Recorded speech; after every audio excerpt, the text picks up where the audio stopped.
Hi, so I'm Jeff, and today I want to read a Business English article called Taking Aim at U.S. China Says Provoking Trade Disputes is Naked Economic Terrorism. And I recommend that you do 5 things. First, you just listen to me read the article. Second, you open the link and read the article.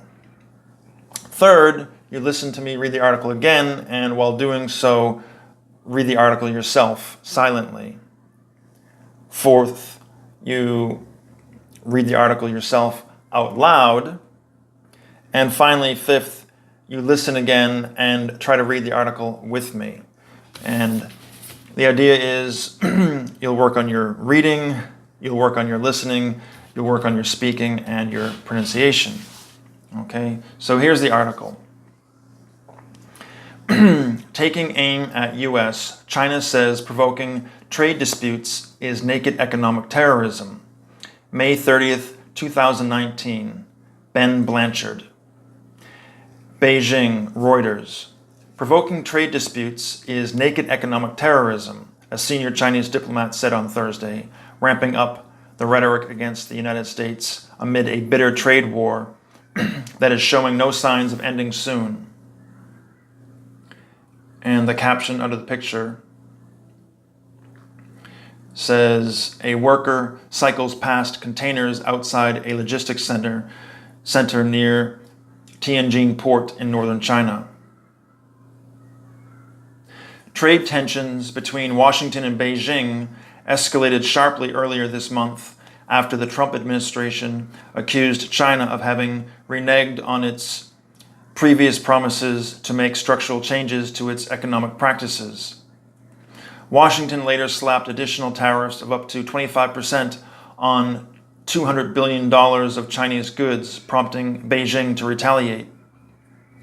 Speaking to reporters in Beijing, Chinese Vice Foreign Minister Zhang Hanhe said China opposed the use of big sticks like trade sanctions, tariffs, and protectionism.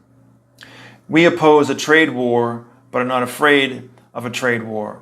This kind of deliberately provoking trade disputes is naked economic terrorism, economic homicide, economic bullying, Zhang said, when asked about the trade war with the United States. Everyone loses in a trade war, he added, addressing a briefing on Chinese President Xi Jinping's state visit to Russia next week, where he will meet Russian President Vladimir Putin and speak at a major investor forum in St. Petersburg. This trade clash will have a serious negative effect on global economic development and recovery, Zhang added. We will definitely properly deal with all external challenges, do our own thing well, develop our economy, and continue to raise the living standards of our two peoples, he said, referring to China and Russia. At the same time, we have the confidence, resolve, and ability to safeguard our country's sovereignty, security, respect, and security and development interests. From combative missives in state media and patriotic fervor on social media to a mobilization of ambassadors around the world to get its message out, China has intensified its criticism of Washington since the United States this month moved to increase tariffs on Chinese imports and blacklisted tech giant Huawei Technologies Company or Corporation Limited. On Thursday, a broadcaster from Chinese state television and a Fox Business host staged an unprecedented live debate about the China-US frictions on the US cable network.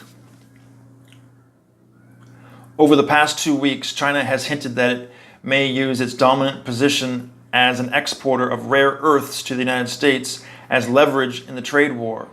Rare earths are a group of 17 chemical elements used in everything from high-tech consumer electronics to military equipment. On Thursday, the state-run China Daily newspaper said it would be naive to think that China does not have other countermeasures apart from rare earths to hand. As Chinese officials have reiterated, They have a toolbox large enough to fix any problem that may arise as trade tensions escalate, and they are ready to fight back at any cost, it said in an editorial.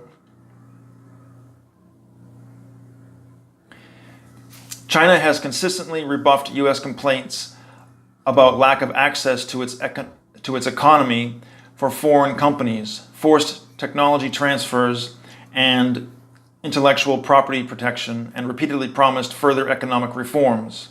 Speaking at a separate forum in Beijing, Wang Zhaojing, a vice chairman of China's banking and insurance regulator, said the last 4 decades of the country's economic reforms have shown that openness brings progress, shutting off brings backwardness. It is undeniable that the current economic globalization has indeed encountered some new problems and new challenges, Wang said. However, the solution is not to return to protectionism and unilateralism.